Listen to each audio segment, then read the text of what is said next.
Ayu melihat bahwa Tama membalas pesan suara, jadi dia dengan hati-hati meletakkan telepon di telinganya dan mendengarkan pesan dari Tama.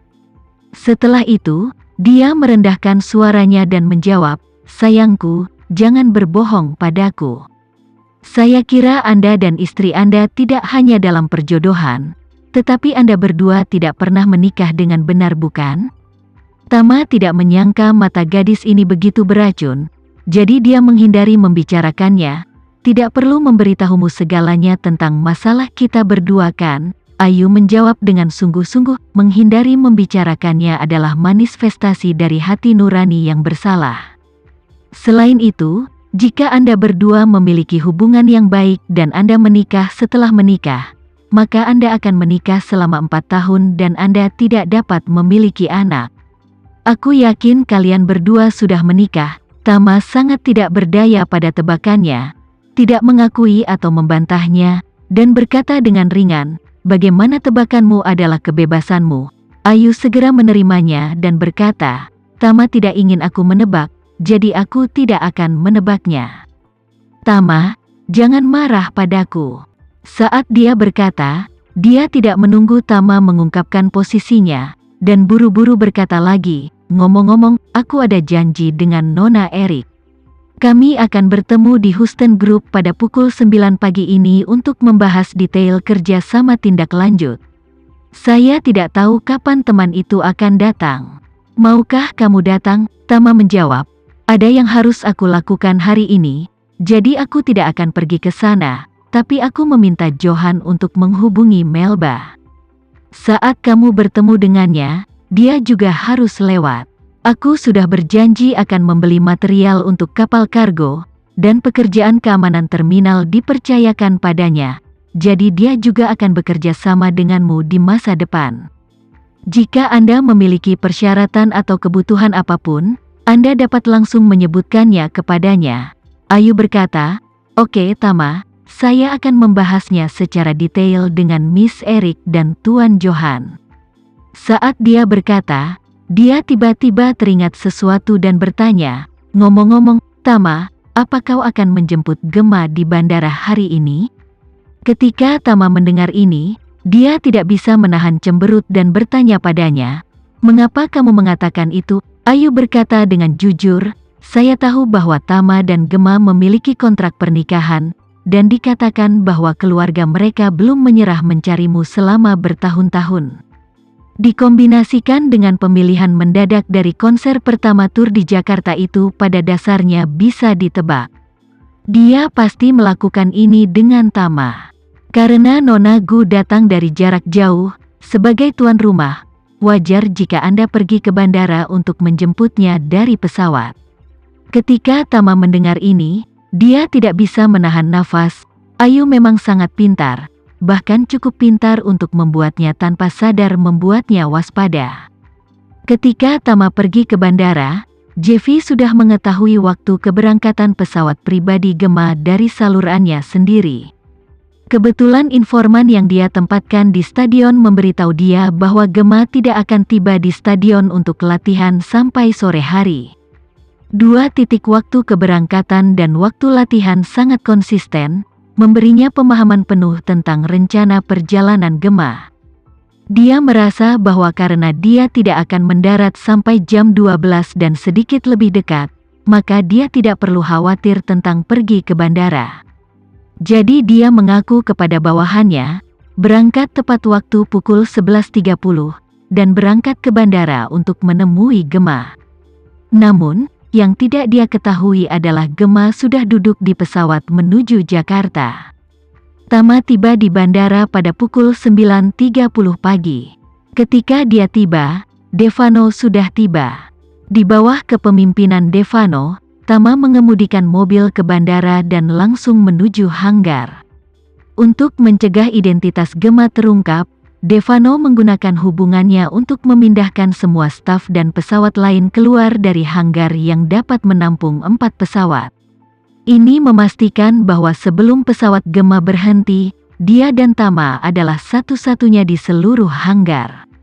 15 menit kemudian, jet bisnis Gema mendarat di Bandara Jakarta dan kemudian mengikuti mobil yang dipandu dan meluncur sampai ke hanggar. Begitu pesawat datang, Devano mengeluarkan seikat bunga dari mobilnya dan menyerahkannya kepada Tama, dan berkata, "Tuan, ini adalah bunga yang Anda minta untuk saya persiapkan." Tama bertanya dengan heran, "Kapan aku memintamu menyiapkan bunga?" Devano buru-buru menurunkan suaranya dan berkata, "Tuan, Nonagu telah datang dari jauh. Jika Anda bahkan tidak siap untuk meletakkan bunga di depannya, bagaimana Anda bisa melewatinya?" Tama menatap segenggam mawar, dan berkata dengan malu, "Bahkan jika itu memberi bunga, tidak pantas memberi mawar?" "Tidak semuanya," Devano melambaikan tangannya dengan tergesa-gesa. "Tuan, tidak ada yang tidak pantas tentang itu. Jika tidak ada bunga, itu benar-benar tidak pantas." Begitu Devano selesai berbicara, pintu kabin jet bisnis di depannya perlahan terbuka keluar. Pintu kabin yang terbuka terbalik ke tanah dan menjadi tangga. Gema berlari dengan gembira seperti embusan angin.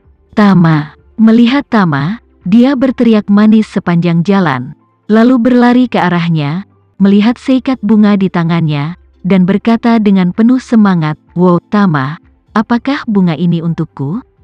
Tama melihat bunga di tangannya, merasa tidak berdaya, tapi dia hanya bisa mengangguk dan tersenyum. "Ya, ini untukmu." Bagus. Dia mengambil bunga dengan senang hati, melihat sekeliling, dan melihat bahwa tidak ada orang luar kecuali Devano, jadi dia segera berdiri berjingkat, menyentuh pipi Tama, dan berkata dengan manis, "Terima kasih, Tama." Pada saat ini, Devano buru-buru menoleh dan berjalan ke samping sambil menyeringai. Dia tahu betul di dalam hatinya bahwa jika adegan di mana Gema membunuh Tama barusan, jika itu difilmkan dan diposting di internet, itu mungkin akan menjadi berita utama teratas dan pencarian panas nomor 1 selama setidaknya 1 minggu. Tidak seperti antusiasme Henzo yang bergantung sepenuhnya pada hype dan uang, antusiasme Gema benar-benar nyata. Di Indonesia, dia adalah idola nasional, pencinta impian semua pria, dan statusnya lebih tinggi daripada wanita nasional Jepang. Di sisi ini, Tama berpura-pura menyentuh wajahnya dengan acuh tak acuh, dan berkata padanya, "Gema, kamu pasti sangat lelah karena perjalanan panjang ini. Lebih baik aku mengirimmu ke hotel untuk istirahat dulu." Dia buru-buru meraih lengannya dan bertanya, "Tama, apakah kamu akan bebas nanti?" Tama menggelengkan kepalanya, "Bukan apa-apa, ada apa?" Dia berkata dengan genit, "Kalau begitu kamu akan makan siang denganku di hotel pada siang hari?" "Baik." Tama setuju tanpa memikirkannya. Dia tidak berencana pulang pada siang hari. Itu sama dimanapun dia makan. Jadi dia berinisiatif membuka pintu kopilot dan berkata, "Ayo pergi, aku akan membawamu ke Shangri-La." "Baik." Gema buru-buru duduk dengan bunga-bunga itu. Tama menyapa Devano, dan Devano masuk ke mobilnya, melaju lebih dulu, dan meninggalkan bandara.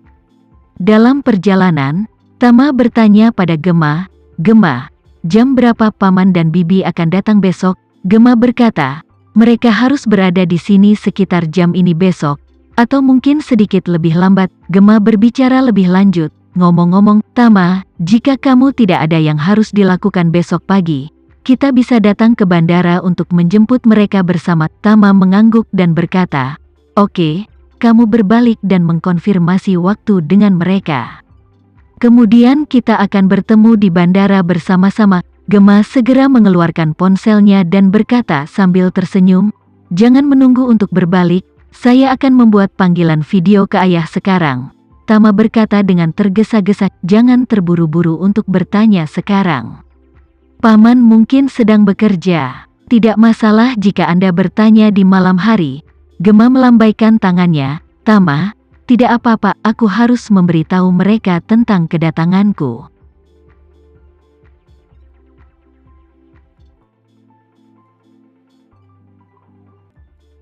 Sekian dulu ya video kali ini, kita lanjutkan lagi videonya di lain waktu. Oh iya, bagaimana menurut kalian? Semoga bisa sedikit menghibur kalian semua. Untuk teman-teman yang baru nonton, jangan lupa subscribe ya, hehehe. Dan kalau teman-teman ada yang ingin gabung langganan, bisa langsung gabung saja untuk dapat fitur yang menarik dan sedikit membantu Mimin. Terima kasih banyak sudah menonton, sampai jumpa lagi, bye.